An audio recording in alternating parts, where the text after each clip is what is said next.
menjadikan kita di antara mereka insya-Allah. Sekarang insya-Allah kita akan masuk ini kepada kitab Fathul Muin. Jadi insya-Allah kita melakukan sedikit merajaah apa yang kita bicarakan pada minggu yang lepas. Minggu yang lepas akhir sekali kita bicarakan berkenaan dengan melakukan solat seorang diri dalam saf. Dalam mazhab Syafi'i makruh hukumnya seperti mana kita mengatakan. Maka makruh di sini maksudnya tidak mendapatkan fadilatul jamaah. Kalau sekiranya seseorang itu dia berdiri di dalam saf berseorang diri. Ini yang akhir sekali kita membicarakan. Dan berkenaan dengan kanak-kanak kita mengatakan kanak-kanak diletakkan di saf belakang lelaki yang baligh. Melainkan kalau mereka datang dulu. Maka tidak diletakkan ke belakang. Tetapi kalau sekiranya misalnya kita nak mengatur saf, maka kanak-kanak kita meletakkan di belakang. Ini yang akhir sekali yang kita membicarakan. Jadi insya-Allah pada hari ini kita akan meneruskan daripada situ. Cuma ada perkara yang saya nak terangkan sekali lagi, yang mana minggu lepas tak sempat saya nak terangkan adalah berkenaan dengan perkara ini. Kita lihat ini apa penulis ini mengatakan, kita baca sekali lagi insya-Allah. Boleh yang last paragraph? Muka surat 281 last paragraph. 281. Okey. Itu langsung kita stop sini. Kita baca daripada ini. Namun anak-anak tidak boleh dipindahkan. Namun anak-anak tidak boleh dipindahkan ke belakang untuk kemudian ditempati lelaki-lelaki dewasa kerana persamaan jenis kelamin di antara mereka. Ini apa saya tak sempat nak terangkan pada minggu lepas ya. Jadi misalnya adalah begini. Sekarang ini kita ada solat jamaah misalnya. Dan bila kita melakukan solat jamaah, ada kanak-kanak misalnya dia berada saf pertama. Adakah maksudnya kita keluarkan mereka daripada saf pertama? Nampak? Yang sekarang jamaah sudah hampir mula. Dia dah datang dulu. Kanak-kanak budak ini misalnya dia dah sampai dulu misalnya. Dan kita nak melakukan salat. Kalau dia sudah berada dalam saf, tidak dikebelakangkan. Tidak dikebelakangkan sebab dia datang dulu. Tapi kalau sekiranya kita belum lagi melakukan saf, maka kita kedepankan lelaki di depan, kanak-kanak di belakang. Boleh faham insya-Allah? Apa sebabnya? Elah ni penulis ini mengatakan sebab jenis mereka sama. Apa maksud jenis mereka sama? Sebab lelaki dengan lelaki, kanak-kanak lelaki dengan orang lelaki, jenis sama. Tapi beza kalau kanak-kanak perempuan misalnya. Kalau kanak-kanak itu perempuan, maka tak boleh. Dia nak kena ke belakang. Walaupun dia mengatakan saya datang dulu. Dia mengatakan saya datang dulu. Maka kita ke belakangkan dia. Tapi kalau sekiranya kanak-kanak lelaki, kalau dia datang dulu, kita tidak boleh ke belakangkan dia. Boleh insya-Allah? Baik, teruskan. Nombor 3, termasuk syarat kedua ialah mengetahui perpindahan gerak solat imam, baik dengan melihatnya langsung, melihat sebahagian barisan, mendengar suara imam, ataupun dengan mendengar suara mubaligh, penyambung suara imam yang terpercaya. Syarat ini yang ketiga, penulis ini mengatakan kalau kita melakukan solat jamaah, kita mesti mengetahui gerakan imam. Kita mesti mengetahui gerakan imam. Kalau kita tidak mengetahui gerakan imam, tidak sah solat.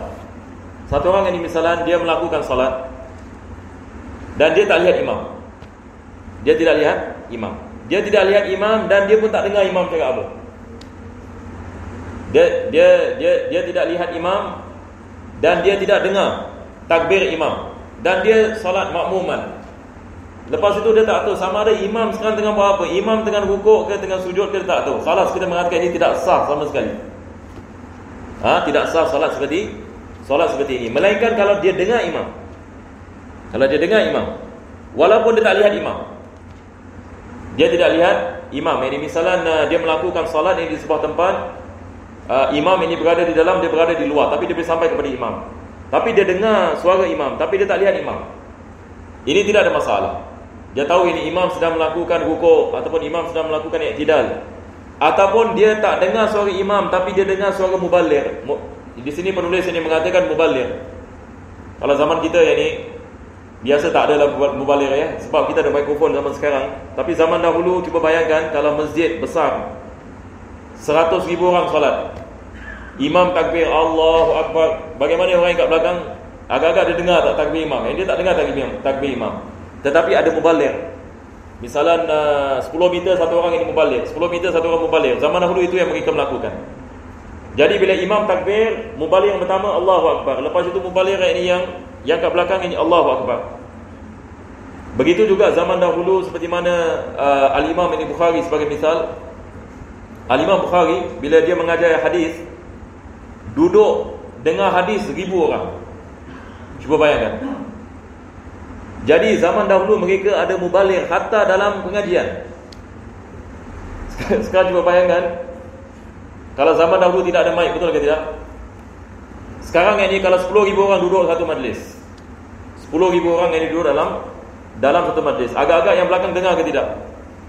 Satu orang tengah mengajar dekat depan, 10,000 dekat depan, yang kat belakang tidak dengar, betul ke tidak? Jadi mereka ada mubaligh. Yang kat depan ini akan pekik kepada yang kat belakang. Jadi yang kat belakang akan sampaikan kepada yang kat belakang, sampai ke atas, ke ujung sekali, baru dia akan membicarakan hadis ini yang seterusnya. Jadi hatta dalam pengajian dulu pun ada mubaligh. Tapi zaman sekarang ini masya-Allah, ini mikrofon, yang ni hatta sebahagian dari tempat kalau di Malaysia, di Indonesia, yang ni hatta 1 kilometer yang ni pun boleh dengar yang ni takbirnya imam. Jadi penulis mengatakan kalau ada mubaligh yang dipercayai, mubaligh ini yang kita mempercayai, maka sah ini salat. Walaupun kita tidak melihat imam, tetapi kita mengetahui gerak-gerik imam, itu yang paling penting sekali. Maka ini adalah syarat sah jemaah. Syarat yang ketiga. Nah, teruskan. Syarat keempat, termasuk syarat kedua ialah hendaklah imam dan makmum berada pada satu tempat. Kerana demikianlah kebiasaan jemaah solat dilakukan pada masa lampau. Syarat ini yang keempat, beliau mengatakan adalah imam dan makmum mesti berada di satu tempat. Mesti berada di satu tempat. Nanti dia akan syarahkan ini. Apa maksudnya berada di satu tempat? Ini maksudnya imam dan makmum boleh sampai. Makmum boleh sampai kepada imam. Kalau makmum imam ini solat di sebuah tempat dan makmum ini pada tempat yang lain, dan makmum tersebut tidak dapat sampai kepada imam, maka tidak sah salat ini makmum. Jadi mereka harus ini melakukan salat ini dalam satu tempat. Aywa. Apabila kedua belah pihak itu berada di dalam masjid, termasuk masjid di sini adalah dinding dan robahnya, iaitu daerah di luar masjid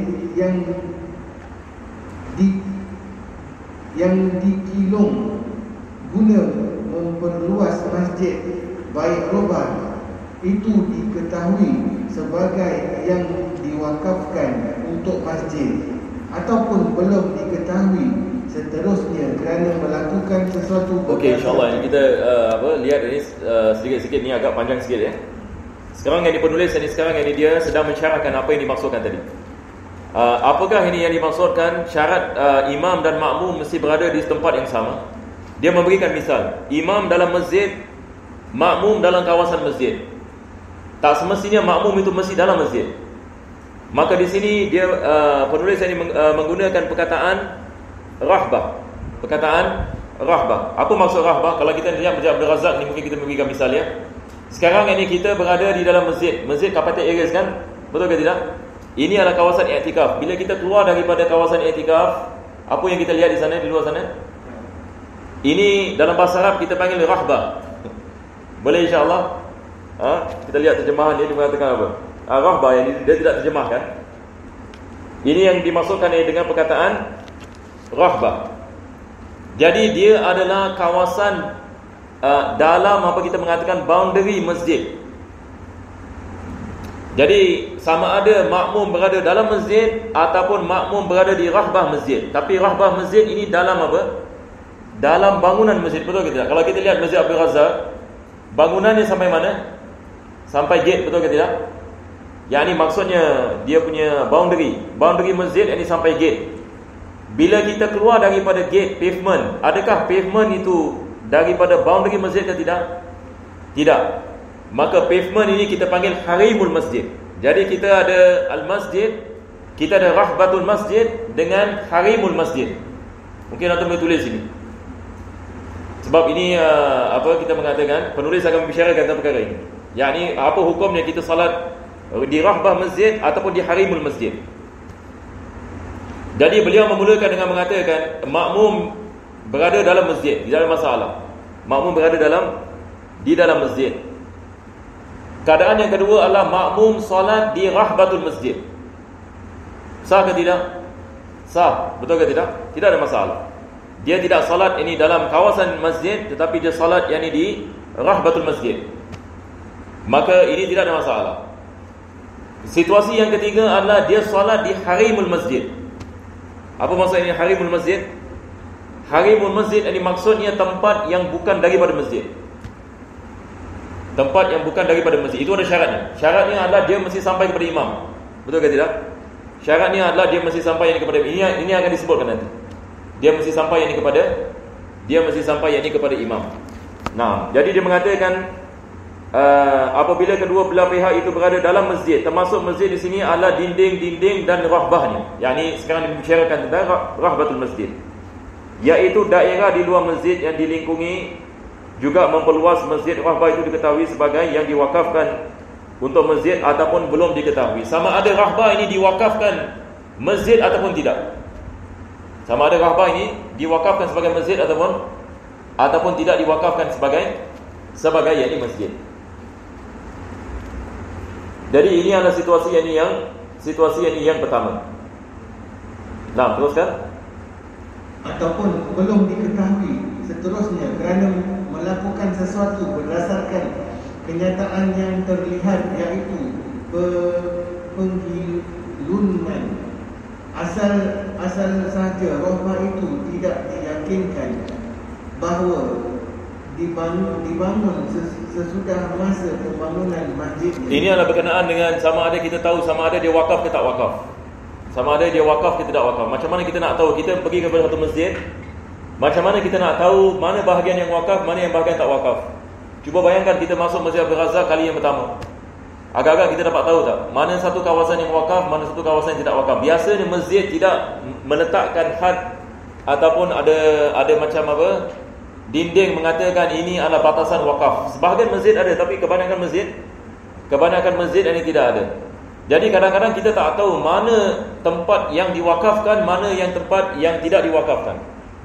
Dapat tak? Maka di sini penulis ini mengatakan yang paling afdal al-ihtiyat. Kalau kita lihat di dalam masjid, ini adalah tempat yang diwakafkan, tetapi di luar masjid biasanya dia tidak diwakafkan sebagai musalla, tetapi dia dalam lingkungan masjid. Apa sebabnya? Sebab kita ada hukum yang berbeza. Salat dalam masjid dan salat di luar masjid. Sama ada kita boleh melakukan i'tikaf ataupun kita tidak boleh melakukan i'tikaf.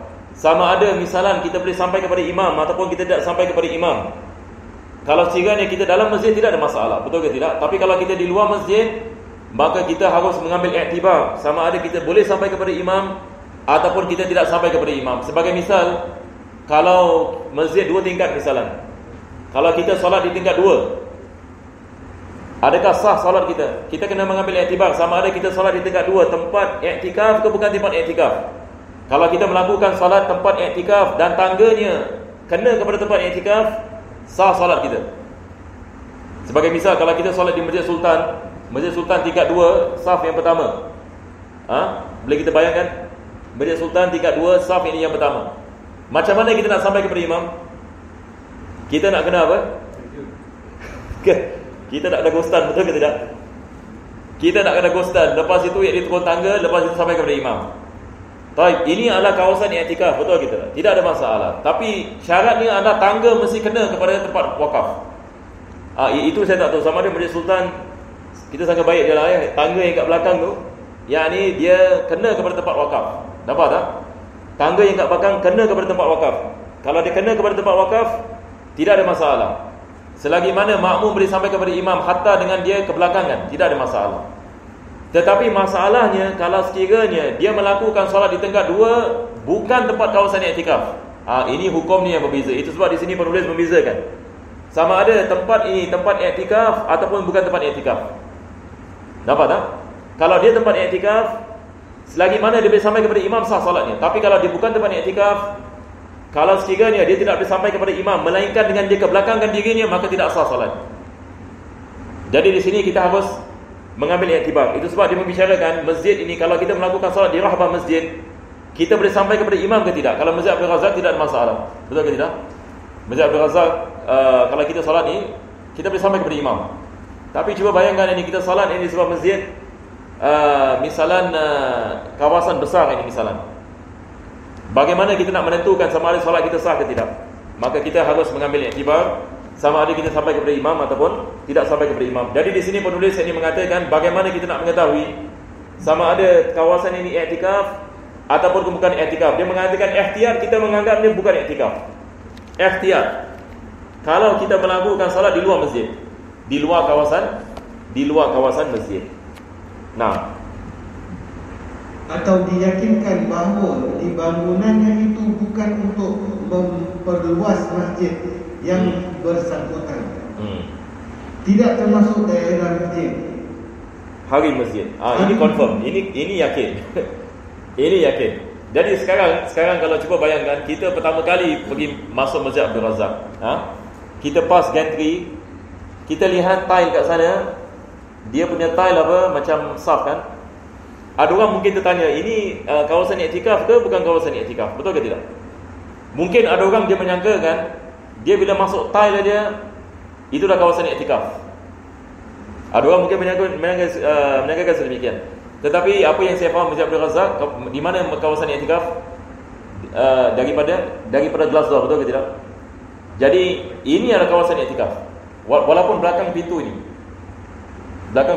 depan glass door ini juga kawasan i'tikaf. Tetapi lepas ini glass door, bukan kawasan i'tikaf. Jadi ini kita panggil rahbatul masjid.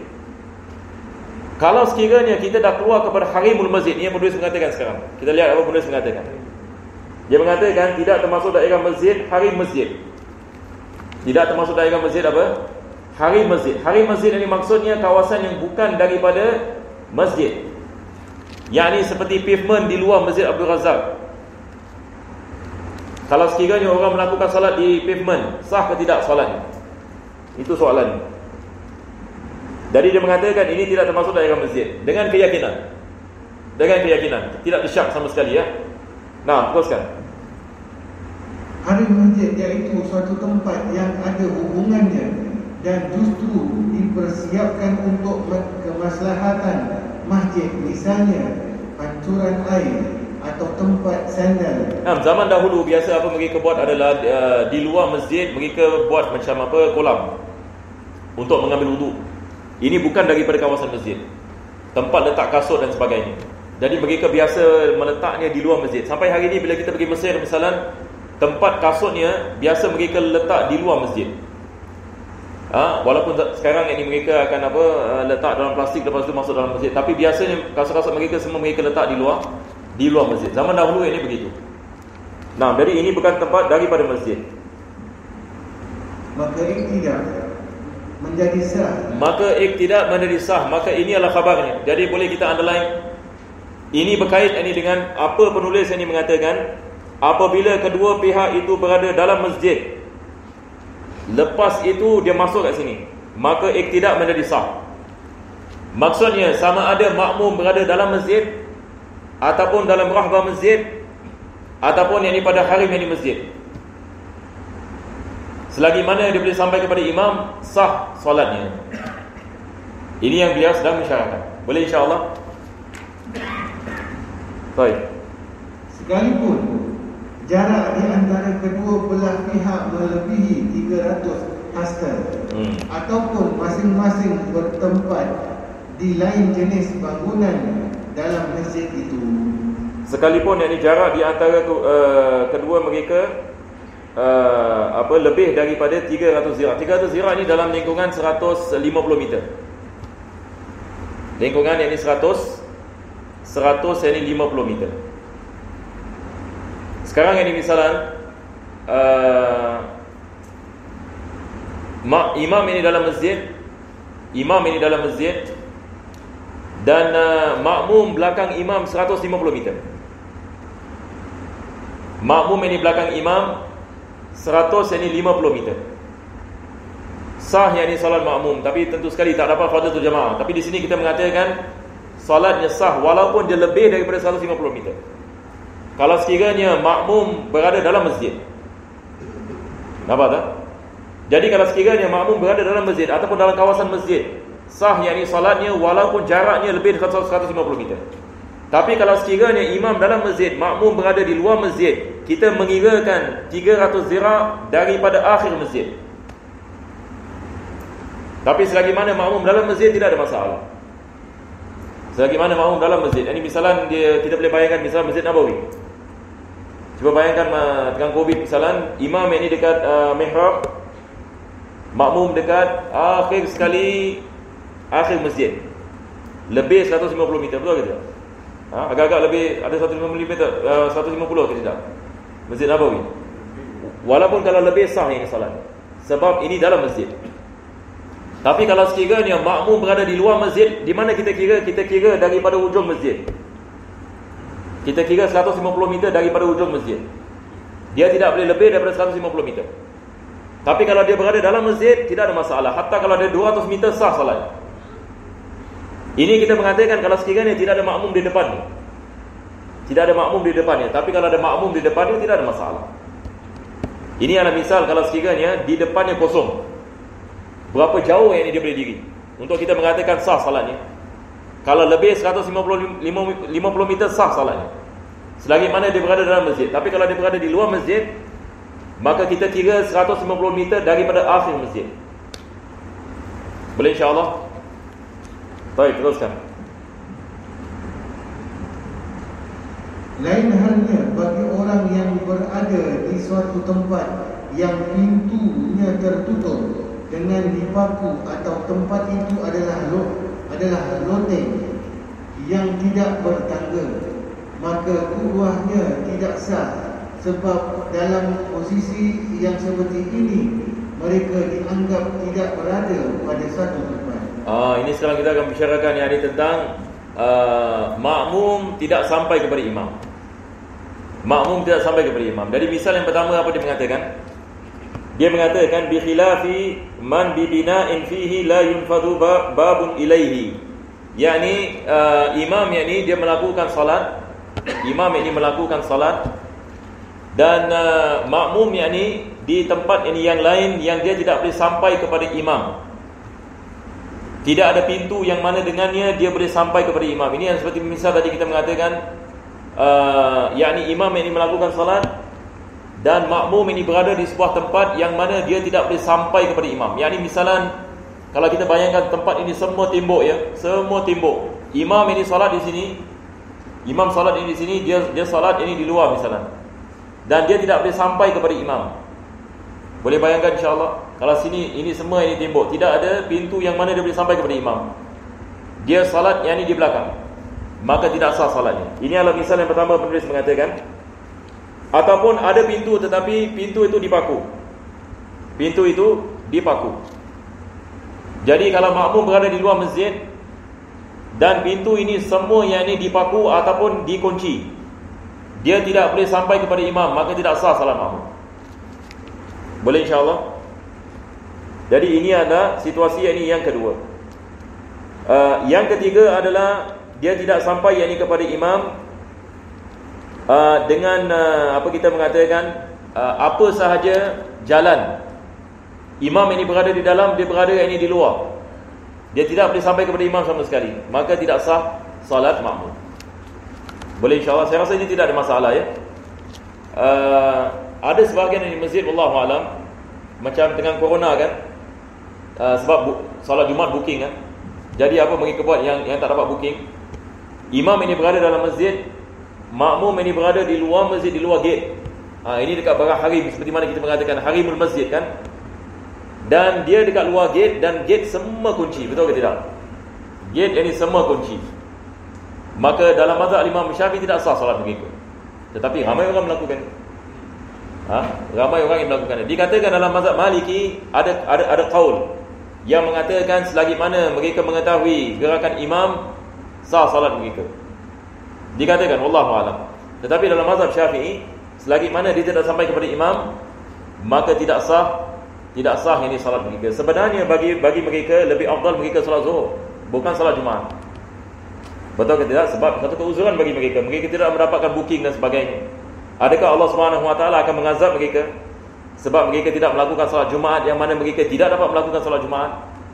Jadi sepatutnya mereka melakukan salat Zuhur. Kalau orang faham ini hukum, dia akan melakukan salat Zuhur. Atau hatta kalau dia melakukan salat Jumaat sekalipun, dia melakukan salat Zuhur selepas itu. Nampak ke tidak? Sebab dalam mazhab Syafi'i ini tidak sah ini salat, tidak sah salatnya. Apa tak? Sekarang kalau pintu dia ditutup, tapi kita boleh nampak jemaah yang kat depan kita. Tapi walaupun melainkan kalau kita berada dalam masjid. Melainkan kalau kita berada, apa kita mengatakan, kita berada dalam masjid dan pintu itu tidak dikunci. Macam pintu kaca ni kita nampak jemaah kat depan, nampak, tapi kita tak boleh masuk. Kalau pintu itu boleh dibuka. Sekarang misalan, saya memberi misal ya. Sekarang kita di Masjid Abdul Razak, di bahagian wanita misalan, kalau ada orang melakukan solat di bahagian wanita dan langsir ini misalnya pintu, kita bayangkan pintu. Kalau langsir tidak ada masalah ya. Tapi kalau pintu bagaimana? Kalau glass door, makmum ini solat ini di belakang ini glass door. Kalau dia dalam masjid tidak ada masalah, selagi mana kita tidak mengunci. Di sini penulis ini mengatakan dia tidak dipaku, tidak dikunci. Tapi kalau sekiranya ia boleh dibuka, sah salat. Kalau sekiranya ia boleh dibuka, sebab ini adalah keadaan dalam masjid. Tetapi kalau dia salat di rahbatul masjid, tidak boleh. Syaratnya adalah pintu itu mesti dibuka. Jadi ini bezanya kita melakukan salat dalam masjid dengan luar masjid. Jadi kalau kita melakukan salat dalam masjid, kalau pintu tertutup, tidak ada masalah, selagi mana kita boleh membukanya. Tetapi kalau dia dipaku, tak sah. Ataupun dia dikunci, tidak sah. Tetapi kalau dia di luar masjid, hatta tidak dipaku, tidak sah ini salat mereka. Kalau mereka tidak dapat sampai kepada imam, melainkan dengan pintu tersebut. Boleh insya-Allah ya. Jadi masalahnya dia mungkin makmum melihat imam berada di mana, dia boleh dengar imam berada di mana dan sebagainya. Tetapi masalahnya adalah dia tidak sampai kepada imam. Kita tidak menganggap dia berada di tempat yang sama bersama imam. Macam realiti sekarang lagi kat Masjid Sultan, kalau orang boleh orang solat. Ya. Tapi sekarang Masjid Sultan dia dah seal semua dengan canvas. Jika tak sampai kalau dulu boleh saya macam dah. Ya. Sekarang bawa canvas semua, benda macam masjid tempatan Selawang kan. Ya. Sebab ini mereka tidak mahu orang melakukan solat. Ya, apa nak buat? Jadi kalau keadaan ini seperti itu, apa kita nak buat? Jadi maksudnya jamaah tidak dapat sampai kepada imam. Mereka dah tutup. Macam mana kita nak sampai kepada imam? Sebab mereka tahu kalau mereka melakukan sedemikian, jamaah tidak akan melakukan salat. Sebab jamaah akan tahu salat tidak sah. Jadi dalam keadaan seperti ini, jamaah salat zuhur.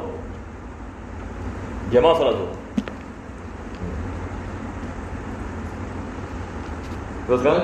Sebagaimana halnya bagi orang yang berada di balik jendela pada pintu masjid yang dari tempat itu tidak bisa seandainya berjalan ke tempat imam selain mesti dengan berputar atau membelok, yang dengan demikian wajahnya akan berpaling dari arah kiblat.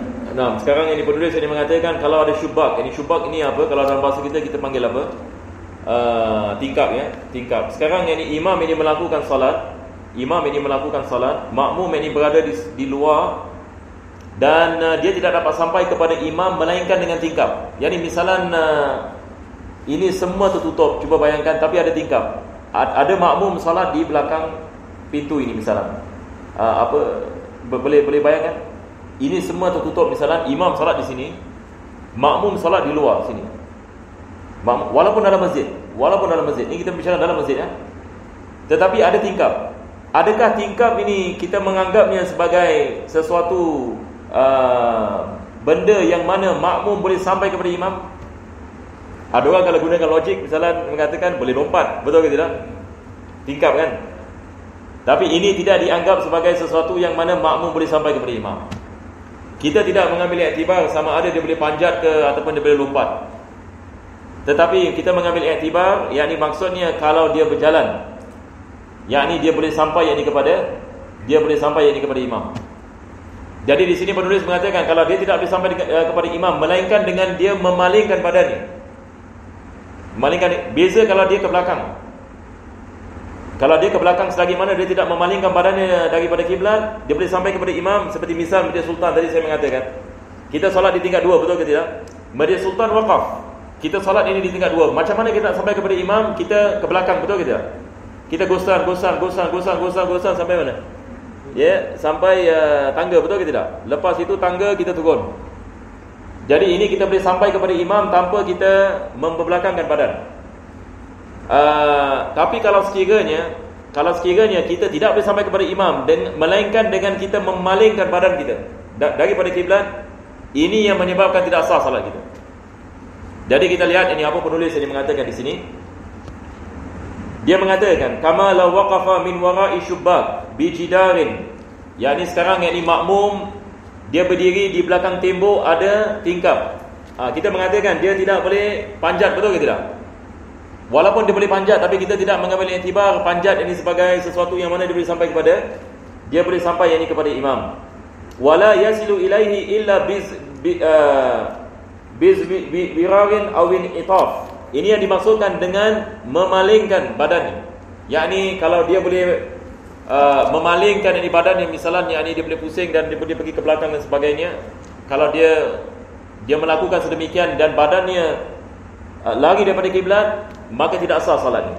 Melainkan yakni kalau dia boleh sampai kepada imam dengan hanya kebelakangkan badannya tanpa memalingkan badan.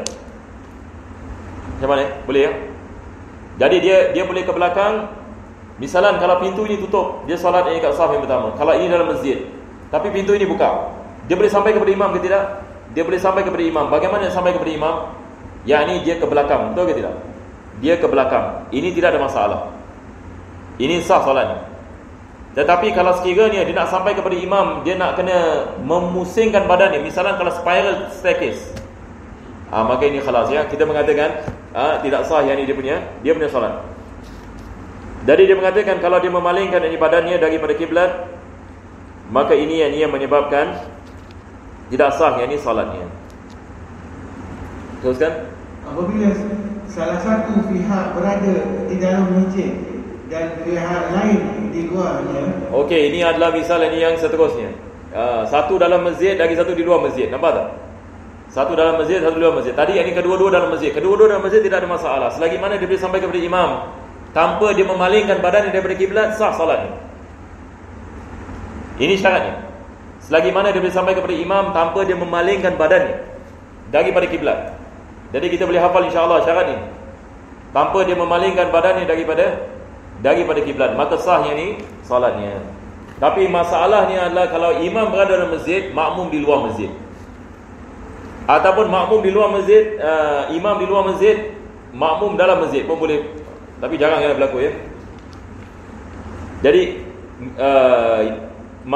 imam dalam masjid, makmum yang berada di luar masjid. Maka makmum yang berada di luar masjid dia kena lihat keadaan. Dia boleh sampai kepada imam ke tidak boleh sampai kepada imam. Kalau dia tidak boleh sampai kepada imam, maka tidak sah salatnya.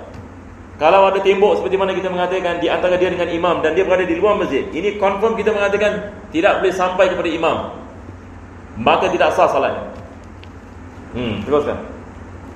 Maka dipersyaratkan supaya jarak antara mereka berdua tidak melebihi dari kira-kira 300 hasta. Nah, ini adalah juga daripada syaratnya dia tidak boleh lebih 150 meter. Yakni misalan imam berada dalam masjid, makmum di luar masjid. Selagi mana dia tidak jauh daripada masjid 150 meter, sah salat. Ini bermakna imam dan satu makmum. Betul. Maksudnya imam berada dalam masjid, lepas itu makmum satu orang ini misalan dia solat kat kedai dia. Tapi depan dia tak ada orang. Dia bukan jamaah yang dicantum. Berbeza kalau di Madinah, misalnya kalau di Masjid Nabawi bila solat Jumaat, jamaah sampai kat kedai-kedai kan. Ini adalah perkara yang berbeza. Ini tidak ada masalah, atas 10 km sah. Kalau sekiranya jamaah tu cantum. Tapi kalau satu orang itu dia dekat kedai dia, depan dia semua tidak ada saf. Ini saf ini kat dalam masjid, tapi dia dengar imam, nampak? Dia dengar imam dan dia boleh sampai kepada imam. Dan syaratnya adalah dia tidak boleh lebih daripada 150 meter. Kalau lebih daripada 150 meter tidak sah salat. 150 meter daripada masjid. 150 meter daripada masjid. Nah, di samping antara keduanya tidak ada tabir penghalang seandainya berjalan menuju pihak lainnya atau menghalang pandangan mereka. Ini bezanya kita mengatakan makmum, apabila kita membicarakan makmum di luar masjid, selagi mana dia tak sampai kepada imam, tidak sah salatnya. Berbeza dengan makmum dalam masjid. Kalau dia tidak dapat sampai kepada imam, salatnya tetap sah kalau sekiranya dia dapat sampai ini kepada imam tanpa kebelakangkan badannya daripada kiblat. Tanpa kebelakangkan badan daripada kiblat. Seperti mana tadi saya mengatakan, betul ke tidak? Maka selagi mana dia boleh sampai kepada imam dengan dia kebelakangkan badannya ataupun dia ketepikan badannya, selagi mana dia tidak membelakangkan badannya daripada kiblat, sah solatnya. Ini kalau sekiranya dia berada dalam masjid. Tapi kalau dia berada di luar masjid, dia kalau tidak boleh sampai kepada imam dengan apa cara sekalipun, maka batal solatnya. Boleh insya-Allah. Jadi dia tidak memberi syarat sama ada kita mengatakan dia kebelakangkan badan daripada kiblat ke tidak. Hatta kalau dia tidak kebelakangkan badan daripada kiblat sekalipun, kalau sekiranya dia tidak dapat sampai kepada imam, maka solatnya tidak sah. Itu beza di antara makmum dalam masjid dengan makmum di luar masjid. Boleh faham insya-Allah ya? Saya harap tak ada masalah ya. Ayo. Atau boleh juga dengan cara ada seorang di antara para makmum yang bertempat di hadapan lubang pada tabir itu, jika mereka berada pada dua bangunan bagi bahagian tempat, seperti halnya satu pihak di tengah dalam rumah sedang pihak yang lain di luar. Oh, ini susah sikit ya. Ini saya akan memberikan misal. Misalnya ada begini. Kita ada faham misal dulu ya. Ini adalah begini ya. Macam mana kita sekarang ini misalan imam yang ini berada dalam masjid, betul ke tidak? Imam berada dalam masjid. Ada makmum misalan di rumah, di luar sana. Bukan di luar masjid, di dalam rumah. Misalan 10 meter daripada Masjid Abdul Razak ada sebuah rumah. Ada seorang makmum sedang melakukan solat jamaah. Dia berjamaah dengan imam dalam masjid. Akan tetapi jamaah ramai. Luar masjid kat road pun orang solat. Cuba bayangkan, kat road sampai rumah dia. Sampai rumah dia ada orang yang sedang melakukan solat, yakni berjamaah dengan imam yang berada dalam masjid. Dan dia melakukan solat di dalam rumahnya. Dia tak lihat imam, betul ke tidak? Dia berada di dalam rumahnya. Dia tidak lihat imam. Dia tidak lihat imam dan dia tidak dengar imam. Tetapi dia lihat jamaah di depannya. Dan jamaah ini dia connected sampai imam. Maka selagi mana ada jamaah di depannya yang mana dia dapat mengetahui jamaah ini, apa yang jamaah ini melakukan, sebab jamaah ini dia lihat kepada jamaah yang depan, betul ke tidak? Jamaah ini dia lihat kepada jamaah yang depan. Maka hatta kalau makmum ini solat dalam biliknya misalnya, dia solat dalam biliknya misalnya, dia boleh sampai kepada misalnya dia boleh sampai kepada imam. Dan dia menjadikan jamaah di depannya sebagai dia punya panutan, maka sah salatnya. Selagi mana jamaah ini dapat dilihat olehnya. Boleh kita faham insya-Allah? Jadi penulis ini dia sedang membicarakan makmum berada dalam satu bangunan, imam berada dalam satu bangunan yang lain. Boleh tak mereka melakukan solat jamaah? Boleh, dengan syarat. Dengan syarat apa? Makmum ini mengetahui gerakan imam. Macam mana dia nak tahu gerakan imam kalau dia tidak lihat imam? Syaratnya mesti ada satu orang ini, yang minimum satu orang. Satu orang yang mana dia boleh menjadikan panutan. Dia ini mengikut kepada orang yang di depannya, di depannya. Maka dia boleh melakukan salat sedemikian. Jadi salatnya sah. Tetapi kalau sekiranya tidak ada orang di depannya dan dia tidak mengetahui imam berada di mana sekarang, maka tidak sah salatnya. Ini seperti mana kita mengatakan pada awal bab ini. Boleh faham insya-Allah? Kita baca lagi sekali. Atau boleh juga dengan cara ada seorang di antara para makmum. Nampak? Dia mengatakan ada seorang di antara para makmum. Ada satu hamba Allah ni, dia menjadikan yang ini satu panutan. Faham? Teruskan. yang bertempat di hadapan lubang pada tabir. Lubang pada tabir ini maksudnya di sini adalah yakni orang ini dia betul-betul berada yakni di sebelah dinding misalan ataupun sebelah tabir, yang mana dia lihat orang ini sahaja, dia tidak lihat jemaah di depan. Jadi dia menjadikan orang ini sebagai panutan, yang mana orang ini lihat ini kepada jemaah ini depan.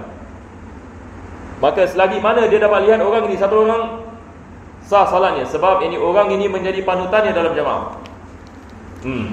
Jika mereka berada pada dua bangunan. Nah, jika mereka berada pada dua, mereka ini balik kepada makmum dengan imam.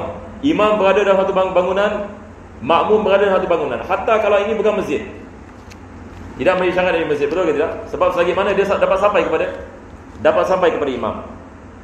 Seperti halnya satu pihak di tengah dalam rumah, sedang pihak yang lain di luar. Nah, ni dalam satu rumah pun, kalau rumah ni besar misalan, makmum berada dalam bilik, imam berada misalan yang ni dalam bilik lain, dan hall itu penuh dengan orang. Jadi makmum yang dalam bilik ini misalan dia lihat kepada makmum di pintu.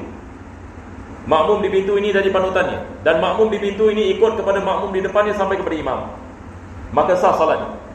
Tapi kalau sekiranya dia tidak lihat kepada imam dan dia tidak tahu menggerakkan imam, tidak sah salat. Itu sebab dia mengatakan orang ini di sebalik tabir. Maksudnya dia memberikan misal, walaupun ada satu orang yang mana dengannya kita dapat mengetahui gerakan imam, sah ini salat kita. Masya Allah. Teruskan. Dalam solat ni kita tak boleh guna teknologi kalau kita nampak imam dekat TV tak boleh tahu kan. Yakni yang penting adalah ini anda berkenaan dengan pendengaran. Kalau sekiranya kita mengetahui yang gerakan imam, selagi mana kita dapat sampai kepada imam, ia sah, ia boleh digunakan. Atau bila satu pihak di dalam bangunan sedang pihak yang lain di halaman luar, maka dipersyaratkan juga seperti tersebut di atas. Nah, ini yang seperti mana kita mengatakan, imam berada dalam bangunan, makmum berada di luar bangunan, tidak ada masalah. Yang ini makmum boleh ikut kepada imam, ataupun imam berada di luar bangunan, makmum berada dalam bangunan. Sahnya ni salat yang ini mereka. Apabila di antara kedua pihak terpisahkan dengan sesuatu yang dapat menghalangi jalan mereka, seperti jendela, atau menghalangi pandangan mata seperti halnya pintu yang tertutup, sekalipun tidak dikunci, kerana dapat menghalangi untuk dapat menyaksikan, dan sekalipun tidak menghalangi perjalanan makmum ke tempat imam. Nah, ini semua adalah misal, insyaAllah. Penulis ini mengatakan kalau sekiranya di antara imam dan makmum, makmum tak boleh sampai yang ini kepada imam disebabkan ada tingkap. Tingkap seperti mana kita mengatakan dia makmum tidak dapat sampai kepada imam, ataupun dia tidak lihat ini kepada imam disebabkan pintu tutup. Makmum salat dalam bilik, pintu tutup. Imam ini berada ini di luar bilik, maka ini tidak sah. Walaupun penulis ini mengatakan ia tidak dikunci. Sebab kenapa penulis mengatakan ia tidak dikunci? Beza kalau dalam masjid. Kalau dalam masjid, apa kita mengatakan sah yang ini salat mereka kalau makmum ini boleh dengar. Makmum ini boleh dengar imam, walaupun yang ini pintu tertutup, selagi mana ia tidak dikunci ataupun yang ini dipaku. Di sini beliau ini mengatakan kalau sekiranya mereka melakukan salat di selain masjid. Jadi dia mengatakan pandangan mata, yakni makmum tidak lihat ini kepada imam dan makmum tidak dapat sampai kepada imam, maka salat mereka ini tidak sah. Jadi insya-Allah ini kita berhenti di sini ya, sebab selepas ini semua yang kita dia punya keterangan-keterangan yang lain kita tangguhkan insya-Allah ini pada minggu yang akan datang. Tapi saya rasa insya-Allah tidak ada masalah ya. Kebanyakan antum dah belajar ya bab ni dulu ya. Cuma kita dalam mazhab Syafi'i yang ni kita agak prihatin tentang perkara ini. Jadi bila kita nak melakukan solat ini, kita nak kena berjaga-jaga. Saya masih ingat kalau di Gubat Tarim, kalau solat Isyak, sebab kalau di Gubat Tarim misalan, sebab dia 2 tingkat, dan pelajar-pelajar pada waktu malam, tingkat pertama penuh, tingkat kedua pun penuh. Jadi nak solat Isyak macam mana? Jadi apa mereka buat adalah mereka membagikan jamaah kepada dua bahagian. Satu jamaah salat pada tingkat yang pertama, satu jamaah salat pada tingkat yang kedua. Jadi tingkat yang pertama ada imam, tingkat yang kedua ada imam. Mereka tidak melakukan salat, imam berada di tingkat pertama, orang yang tingkat kedua ikut. Sebab ini bukan masjid, dia adalah madrasah. Jadi apa mereka buat? Mereka membagikan jamaah seperti itu. Sebab kalau tingkat dua nak sampai kepada imam, nak kena membelakangkan diri ni daripada kiblat. Jadi ini daripada perkara yang mana kalau mana-mana kita salat pun kita nak kena jaga-jaga. Kadang-kadang masjid pun kita tak boleh tahu kan. Ada sebahagian masjid dia tidak boleh sampai, seperti makam Habib Noh misalnya. Macam mana? Boleh sampai ke tidak? Kalau imam ini berada di masjid, satu orang salat ini di makam, boleh sampai kepada imam ke tidak boleh sampai? Dia tidak, wallahu alam tak boleh sampai kan? Kalau dia nak turun tangga yang makam Habib Noh, dia dah terlajak dah. Betul ke tidak? Sebab imam ini belakang tangga. Melainkan kalau imam ini berada di depan tangga. Jadi kalau kita salat di atas, kita turun, lepas itu imam berada dekat depan, tidak ada masalah. Betul ke tidak? Sebab boleh sampai. Ini adalah misal imam berada dalam masjid, makmum berada di luar, makmum berada ini di luar masjid. Jadi kalau kita melakukan salat, kalau makmum tidak sampai kepada imam, maka nak kena diadakan dua jemaah. Satu jemaah di bawah dan satu jemaah ini di atas. Wallahu a'lam bishawab. Insya-Allah kalau tidak ada apa-apa, kita berhenti di sini insya-Allah ya. Yes. Dalam masjid, cara bersebut imam tu hanya di hadapan masjid ataupun kena berhenti di depan masjid. Macam mana? Ke dalam masjid, Ya. tingkat dua. Nanti untuk sampai ke imam, belakang semua kena di hadapan imam baru boleh sampai. Pintu di depan imam. Sekarang makmum dalam masjid, kedua-duanya dalam masjid. Jadi makmum salat di tingkat dua. Tangga di depan. Nak sampai imam. Tangga di depan. Kalau tangga yang ini di depan. Ia tidak dikirakan. Dia bukan yang dia bukan yang daripada depan. Dia adalah daripada belakang. Jadi dengan syarat ini tangga tersebut, dia mesti kena pada masjid. Dan dia mesti berada yang ini di belakang ini imam. Dia mesti berada di belakang imam. Biasanya masjid tangga di belakang. Wallahu a'lam, ini tak tahu. Mungkin masjid ada masjid tangga ni di bahagian depan. Ada sebahagian masjid dia tersilap bina. Macam mana tersilap bina? Dia bila buat masjid dua tingkat misalnya, tetapi tangganya tak kena kepada kawasan iktikaf. Tangganya tak kena kepada kawasan iktikaf. Ini masalah. Kalau tangganya tak kena kepada kawasan iktikaf, maksudnya makmum yang salat di tingkat 2 tak dapat sampai kepada imam. Tidak dikirakan tak sampai kepada imam, sebab ini dia kena ke belakangkan diri. Ini hukum yang ini makmum yang ini seolah-olah dia berada di luar masjid. Tetapi masalahnya sekarang zaman yang kita tinggal hari ini, disebabkan hatta kita boleh membicarakan hukum makam seperti ini, tetapi building zaman sekarang ada dia punya law kan. Macam ada this building punya law. Jadi kita tak boleh sembarang-sembarang misalnya mengatakan kepada engineer, oh I want the stairs down here ataupun down here. Dia yang akan menentukan. Dia akan lihat ini kepada map, dan dia akan mengatakan kepada kita mana sepatutnya tangga itu berada, ikut ini kepada dia punya law. Dan tangga biasanya yang ini selalu yang ini nak kena on the side dan sebagainya. Jadi ini saya pernah attend ini satu meeting ini, dan saya ada suarakan sikit lah tentang ada salah satu daripada masjid ni saya renovation. Jadi saya mengatakan tangga nak kena dekat sini. Jadi mereka mengatakan tak boleh, sebab tidak ada safety. Tidak ada safety. Jadi mungkin kita menyangkakan yang ini semua boleh jadi, betul kita. Tetapi bagi mereka, mereka kena lihat ini kepada safety dan sebagainya. Jadi kadang-kadang ini akibatnya benda ini tidak tercapai. Benda ini tidak tercapai. Jadi masjid-masjid ada misalan tangganya tidak kena kepada kawasan iktikaf. Jadi kita pun nak kena faham, kalau kita solat ini di tingkat 2, maka kita harus yang ini berjaga-jaga. Belum lagi kita membicarakan masalah wakaf, betul gitu. Masalah wakaf. Boleh faham insya-Allah masalah wakaf. Yang mazhab Abdul Razak alhamdulillah ini. Mazhab Abdul Razak kalau hatta explore tingkat pun kita tidak ada masalah, betul ke tidak? Ala kulli hal. Kita dalam mazhab Syafi'i ini masalah wakaf ni agak strict sikit. Sebab masjid wakaf ada di syarat-syarat kan. Jadi kalau masjid itu yang bukan ini syarat wakaf, maka ini lagi satu perkara yang yakni kalau kita nak mengamalkan mazhab Syafi'i ni. Nampak? Satu orang mengatakan saya nak mengamalkan yakni mazhab ini Syafi'i, yakni muktamad yakni dalam mazhab Syafi'i.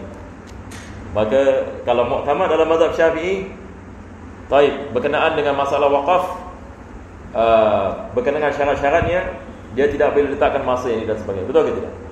Itu sebab ini ulama-ulama kita yang dahulu mereka agak risau tentang perkara ini. Sebab kalau masjid ini tidak wakaf, hukum ahkam ini berubah ke tidak berubah? Berubah. Kita sudah tidak membicarakan sama ada makmum kedua-duanya dalam masjid ataupun luar masjid. Asalnya bukan masjid. Yang sebab kita membezakan di antara masjid ini dengan musalla. Itu sebab ini guru kita ramai bila dia melakukan solat, mereka biasa tidak melakukan solat di tingkat 2. Kalau sekiranya masjid itu yakni bukan yang masjid ini yang wakaf ikut kepada syarat ini dalam mazhab Imam Syafi'i. Tapi orang mengatakan kita taklid kepada mazhab Malik. Dalam mazhab Malik mereka mengatakan dibolehkan kita meletakkan syarat. Hatta meletakkan syarat ini masjid tetap ini menjadi wakaf. Itu pun kita harus mengetahui ini adalah daripada mazhab ini Maliki. Kita taklid ini kepada mazhab ini Maliki ini dalam yang berkenaan dengan wakaf masjid. Tetapi kalau kita menanyakan ramai orang yang di Singapura, mungkin ramai orang tidak mengetahui. Ramai orang yang tidak mengetahui tentang perkara ini. Wallahu a'lam. InsyaAllah kita baca sedikit. Kita zubat ke surat 44. 44 ni.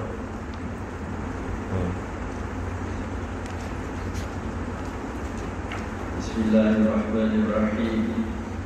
Haramu turabu masjidin wa ma fi syaril isti'malu minhu haruma mubtiluhu ma abtala al-wudu'a ma tawahu bil ma'i bila syai'in mana qabla ibtida as-salati amma fiha faman alayhi wajibun yaqdiha abtil wa illa la walakin afdalu ibtaluha kaybil wudu'i tuf'alu wahidatun tubtilu la tawaddi jadi tayammuman li kulli fardi yamsahu dhu jariratin bil ma'i ma' tayammumin wa lam yu'idhu in wada ala taharatin walakin man ala udwi tayammumin lusuqan ja'ala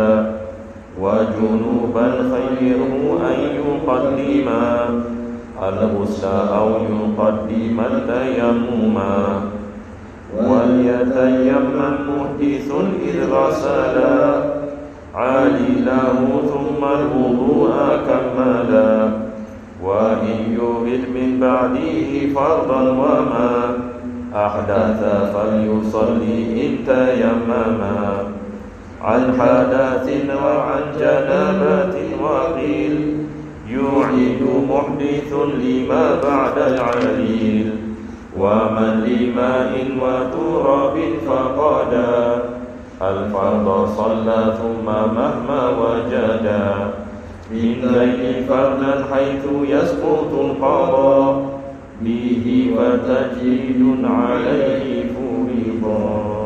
Bismillahirrahmanirrahim. رب فقهنا وفقه أحمنا وكرامة لنا في ديننا وأهلنا مع أهل الكفر أكثر ذكر رب وفقنا ووفقهم لما ترتضي قولا وفقنا كرما ونرجي كل حلال دائما أخيا علما نصر بخير ونكفى كل شر ربنا اصرف لنا كل شرور ونغفر برضا منك العيون واقض عنا ربنا كل الديون قبل أن تأتينا واغفر واسمع فأكرم من ستار وصلاة الله ترشى المصطفى وإلى الحديد على والوفاء بكتابه للناس الشفاء على الآل الكرام الشرفاء وعلى صحبه وصحبه اللهم اهدنا بهداك واجعلنا ممن يسارع في رضاك ولا تولنا وليا سواك ولا تجعلنا ممن خالف أخاك وعصاك واسألنا الله نعم الوكيل ولا حول ولا قوة إلا بالله العلي العظيم.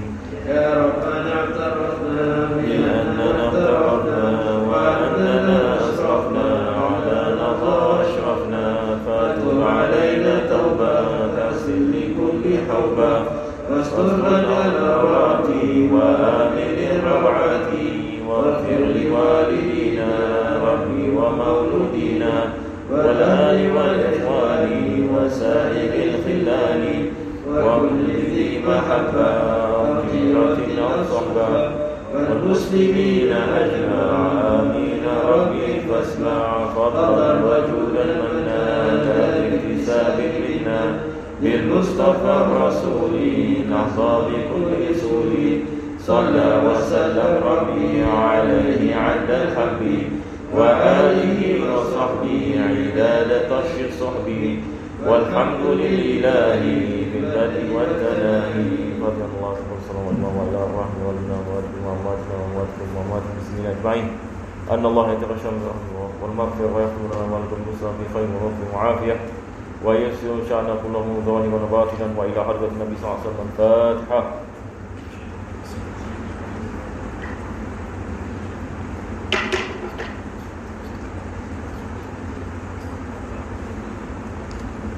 ربنا تقبل معنا انك تسمع علينا وتب علينا انك انت التواب الرحيم واغفر لصالحات اعمالنا وآلنا الله يكوين بفضل سبحان ربك بالعزة عما يصفون وسلام على المرسلين والحمد لله رب العالمين. تقبل الله منكم. السلام عليكم ورحمة الله وبركاته.